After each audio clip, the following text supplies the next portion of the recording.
여러분, 혹시 얼음장 같은 강물 속으로 떨어져 본 적 있으신가요? 저는 그날 밤 생후 18개월 된 딸아이를 품에 안고 두만강 얼음이 깨지는 소리를 들었습니다. 딱딱딱 심장이 멎는 줄 알았습니다. 차가운 물이 폐 속으로 밀려드는 그 순간 저는 생각했습니다. 아, 이렇게 끝나는구나. 하지만 제 품속에서 울고 있던 해소리의 울음소리가 저를 다시 깨웠습니다. 아니야. 아직 끝이 아니야. 이 아이를 살려야 해. 그때 제 손에는 남편이 목숨을 걸고 남긴 금속 케이스 하나뿐이었습니다. 그 안에 담긴 녹음 파일 하나가 저와 제 딸의 운명을 바꿔놓았습니다. 설진아, 이 길로 가라. 내가 못 가면 너라도. 오늘은 그 밤의 이야기를 여러분께 들려드리려 합니다. 구독과 좋아요는 이런 진실된 이야기를 더 많은 분들께 전하는데 큰 힘이 됩니다. 함께 해주세요. 저는 지금 서울 마포구의 작은 아파트에서 이 글을 쓰고 있습니다. 창밖으로는 한강이 보이고 딸 해솔이는 옆방에서 학교 숙제를 하고 있습니다. 이 평범한 저녁 풍경이 저에게는 기적입니다. 5년 전 저는 함흥군 병원의 지하 실험실에서 지옥을 목격했습니다. 그리고 그 진실을 품고 27시간 동안 도망쳤습니다. 얼어붙은 강을 건넜고 보위부의 추격을 피했으며 결국 이곳 자유의 땅에 도착했습니다. 하지만 그 이야기를 하기 전에 저는 먼저 한 사람을 소개해야겠습니다. 제 남편 강철을 말입니다. 1995년 겨울이었습니다. 고난의 행군이라 불리던 그 시절 저는 함흥군 병원에서 간호사로 일하고 있었습니다. 26살, 아직 결혼도 하지 않은 젊은 간호사였죠. 병원은 낡았습니다. 페인트가 벗겨진 벽, 깨진 유리창, 녹슨 침대약은 늘 부족했고 난방은 거의 되지 않았습니다. 겨울이면 병실 안에서도 입김이 나올 정도였죠. 환자들은 두꺼운 군용 담요를 두세 겹 덮고도 추위에 떨었습니다. 그런데도 환자는 끊임없이 들어왔습니다. 매일 밤 군 트럭의 엔진 소리가 병원 앞에 멈춰서면 저희는 긴장했습니다. 또 누가 실려올까? 이번에는 얼마나 심각한 부상일까? 피투성이가 된 병사들이 들것에 실려 들어왔습니다. 훈련 중 사고라고 했지만 그들의 상처는 훈련으로 생긴 것 같지 않았습니다. 너무 깊었고 너무 규칙적이었으며 너무 이상했습니다. 하지만 저는 묻지 않았습니다. 북한에서 질문은 위험한 것이니까요. 저는 그저 시키는 대로 일했습니다. 붕대를 감고 주사 바늘을 꽂고 상처를 소독했습니다. 환자의 얼굴을 보지 않으려 애썼습니다. 그들의 눈을 마주치면 그 안에 담긴 고통이 제 마음속으로 흘러들어올 것 같았으니까요. 질문하지 않는 것, 그것이 북한에서 살아남는 법이었습니다. 병원장은 매일 아침 훈시를 했습니다. 간호사와 의사들을 복도에 세워놓고 30분씩 같은 말을 반복했죠. 동무들, 우리는 위대한 수령님의 전사들을 치료하는 영광스러운 임무를 수행하고 있소. 이것은 단순한 의료 행위가 아니라 혁명적 헌신이요. 우리의 땀 한 방울, 눈물 한 방울이 모두 조국을 위한 것이요. 저희는 고개를 숙였습니다. 예, 병원장 동무. 하고 외쳤습니다. 박수를 쳤습니다. 10번, 20번, 손바닥이 빨개지도록 박수를 쳤습니다. 그리고 다시 병실로 돌아가 환자들을 돌봤습니다. 하지만 밤이 되면 이상한 일들이 일어났습니다. 복도 끝, 지하로 내려가는 계단, 너머에서 소리가 들려왔습니다. 비명 같기도 하고 신음 같기도 한 소리 끼익 하는 금속 문 여는 소리, 그리고 쾅 하고 무언가 떨어지는 소리. 처음에는 환자의 고통인 줄 알았습니다. 수술을 받거나 치료를 받는 소리겠거니 했죠. 하지만 그 소리는 치료실에서 나오는 게 아니었습니다. 지하 실험실에서 나왔습니다. 관계자 외 출입 금지라고 쓰인 빨간 팻말이 붙은 그곳에서 말입니다. 아무도 그곳에 대해 말하지 않았습니다. 마치 그 계단이 존재하지 않는 것처럼, 그 소리가 들리지 않는 것처럼 모두가 침묵했습니다. 선배 간호사에게 한 번 물어본 적이 있습니다.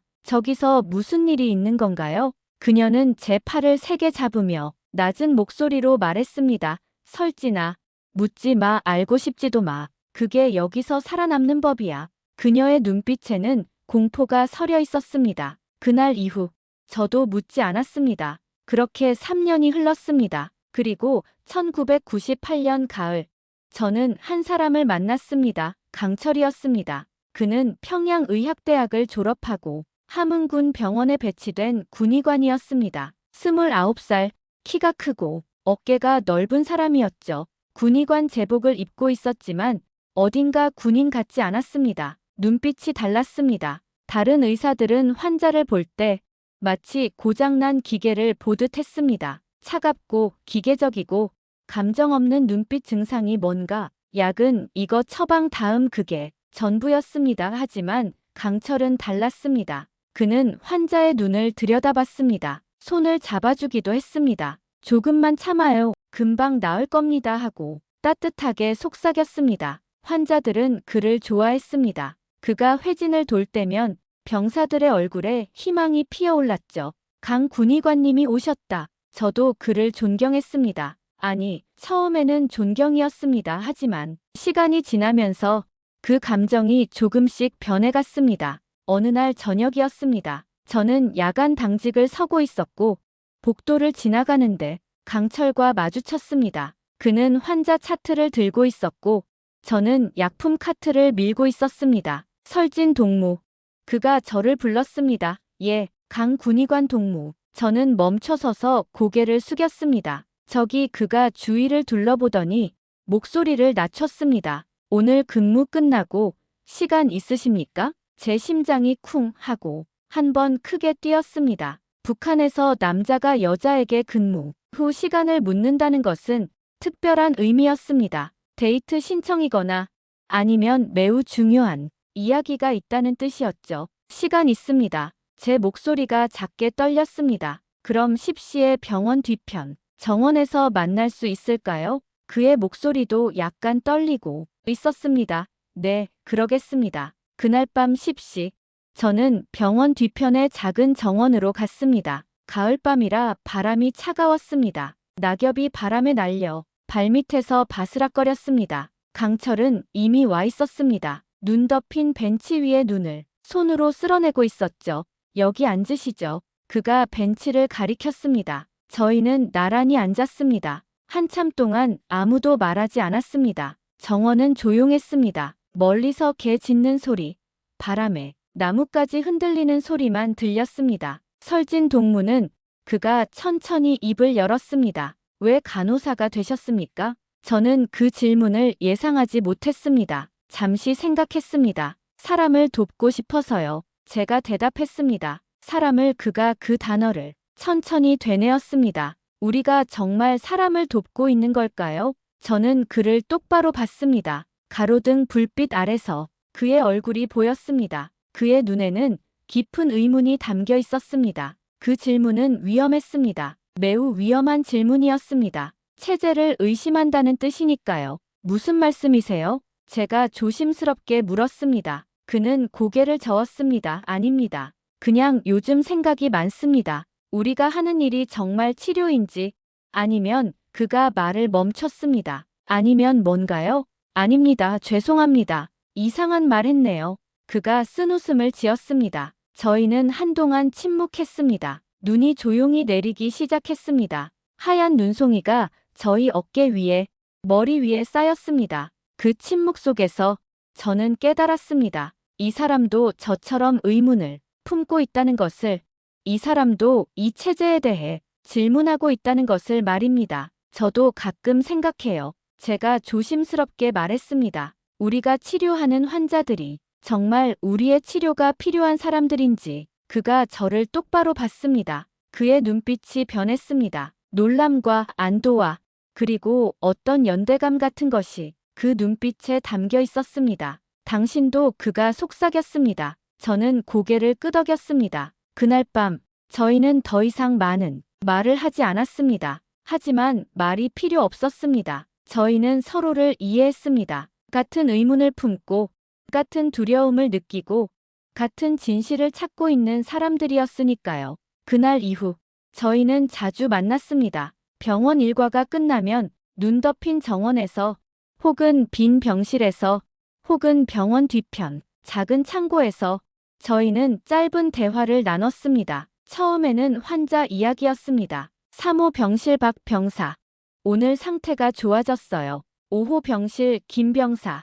내일 퇴원한대요. 그런 일상적인 이야기들이었죠. 하지만 점점 저희의 대화는 깊어졌습니다. 체제에 대한 의문, 지하 실험실에 대한 소문, 그리고 우리가 정말 하고 싶은 일에 대한 이야기들. 설지나 석 달쯤 지났을 때 그가 처음으로 반말을 했습니다. 저희는 병원 창고에 숨어서 이야기하고 있었습니다. 왜 그래요? 저도 자연스럽게 반말로 대답했습니다. 그가 심호흡을 했습니다. 우리 결혼하면 안 될까? 저는 숨이 멎었습니다. 손에 들고 있던 붕대 뭉치를 떨어뜨릴 뻔했습니다. 뭐라고요? 결혼 말이야.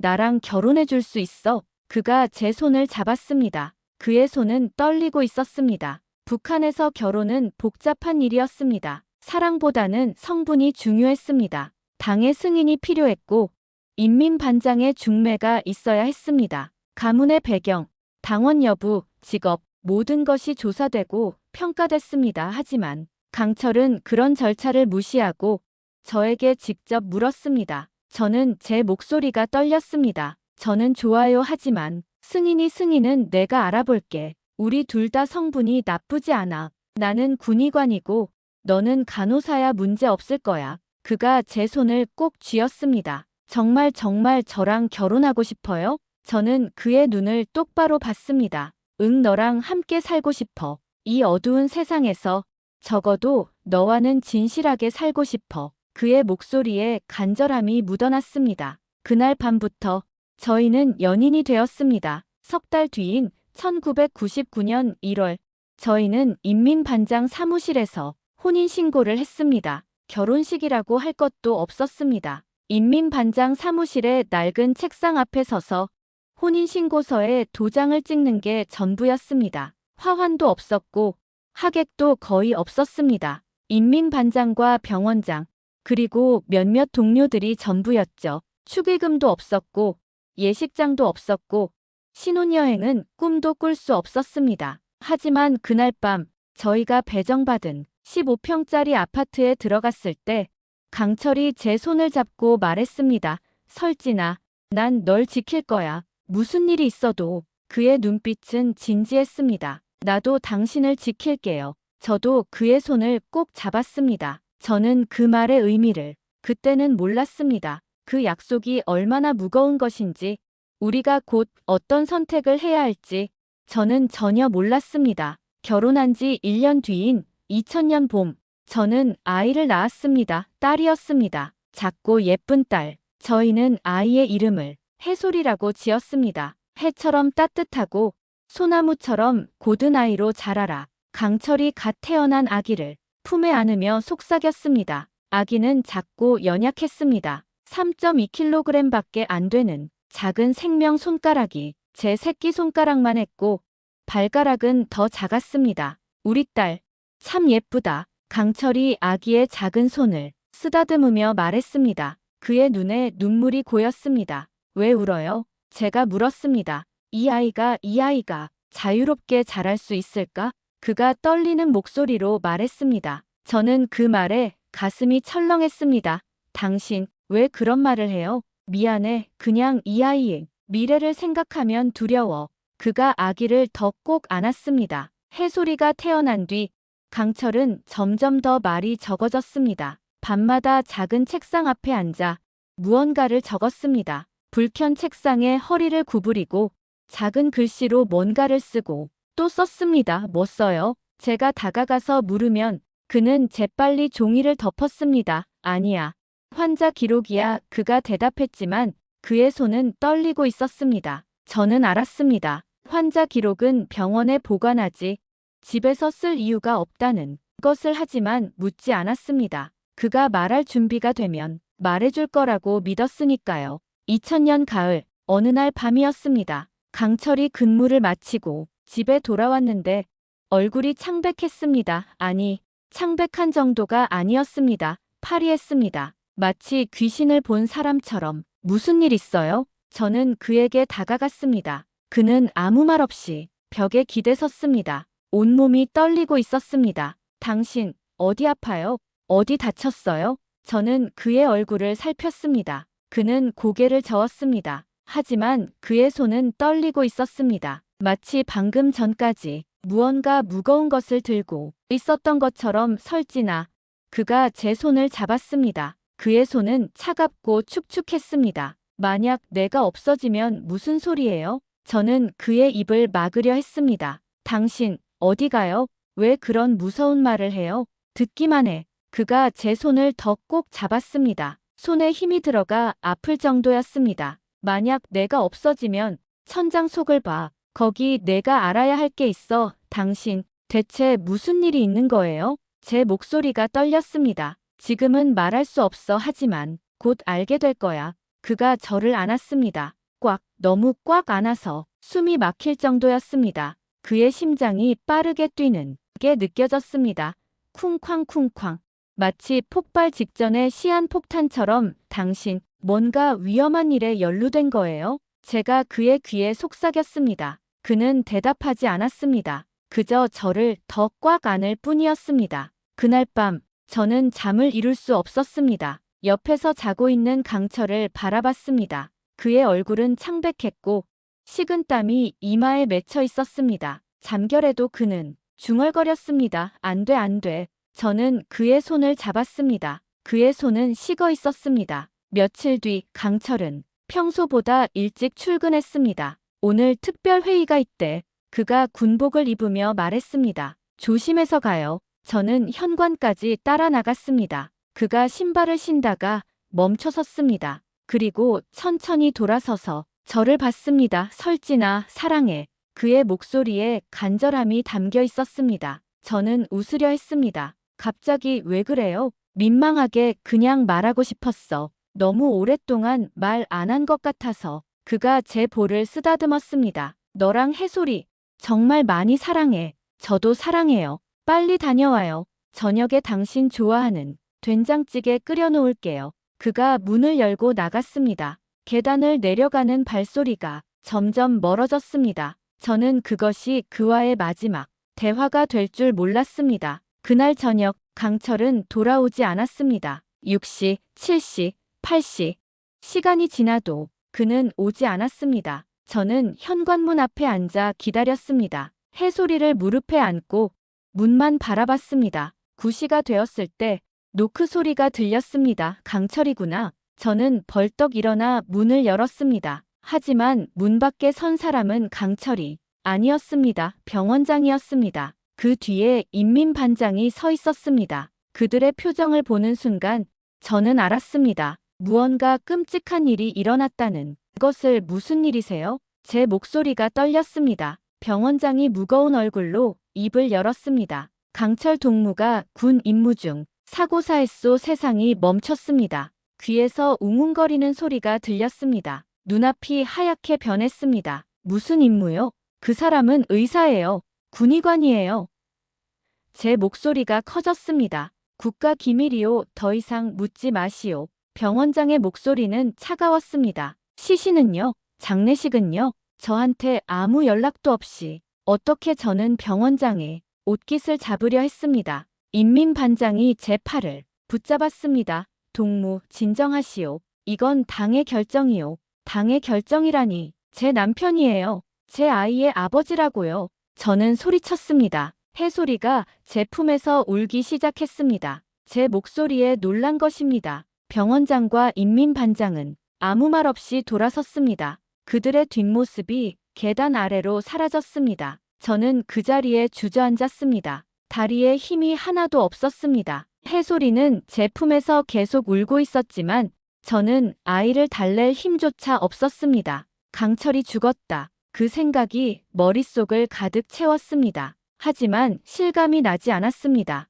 아침에만 해도 살아있었는데, 제게 사랑한다고 말했는데 어떻게 죽을 수 있단 말인가요? 사흘 뒤 그의 유품이 도착했습니다. 작은 나무 상자 하나. 인민반장이 그것을 들고 왔습니다. 이게 전부요? 제가 물었습니다. 그렇소. 인민반장이 상자를 제게 건넸습니다. 상자를 열었습니다. 안에는 군복 한 벌과 낡은 군화, 한 켤레만 들어있었습니다. 그게 전부였습니다. 시신도 없었고, 유골도 없었습니다. 장례식도 없었습니다. 추모식도 없었습니다. 그저 이 작은 상자 하나뿐이었습니다. 저는 상자를 꼭 안고 바닥에 앉았습니다. 군복에서 그의 냄새가 났습니다. 비누 냄새, 소독약 냄새, 그리고 그 특유의 따뜻한 냄새. 저는 군복을 얼굴에 대고 울었습니다. 하루 종일 밤새도록 울었습니다. 해솔이는 엄마의 눈물을 이해하지 못한 채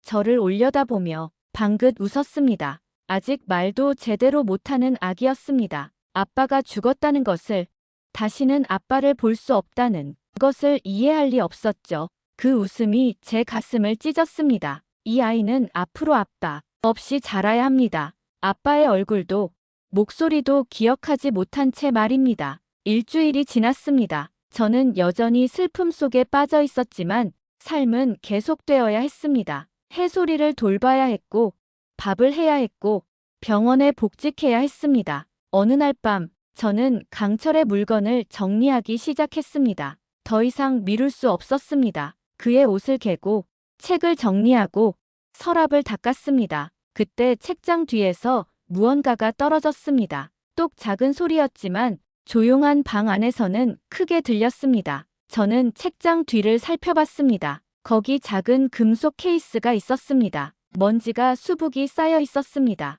떨리는 손으로 케이스를 집어들었습니다. 차가운 금속의 감촉이 손끝에 전해졌습니다. 케이스를 열었습니다. 안에는 군의관 신분증이 들어있었습니다. 강철의 사진이 붙어있는 신분증을 뒤집어 봤습니다. 뒷면에 작은 붉은 점이 찍혀 있었습니다. 버튼이었습니다. 제 심장이 빠르게 뛰기 시작했습니다. 이게 바로 그가 말한 것일까? 천장 속을 보라고 했는데 책장 뒤에 있었군. 저는 숨을 깊이 들이마셨습니다. 그리고 떨리는 손가락으로 버튼을 눌렀습니다. 치지직 잡음이 들렸습니다. 그리고 그의 목소리가 흘러나왔습니다. 설진아, 이걸 듣는다면 나는 이미 없을 거야. 제 눈에서 눈물이 쏟아졌습니다. 그의 목소리, 살아있을 때의 그 따뜻한 목소리가 작은 스피커에서 흘러나왔습니다. 미안해, 너한테 말하지 못해서. 하지만 나는 선택해야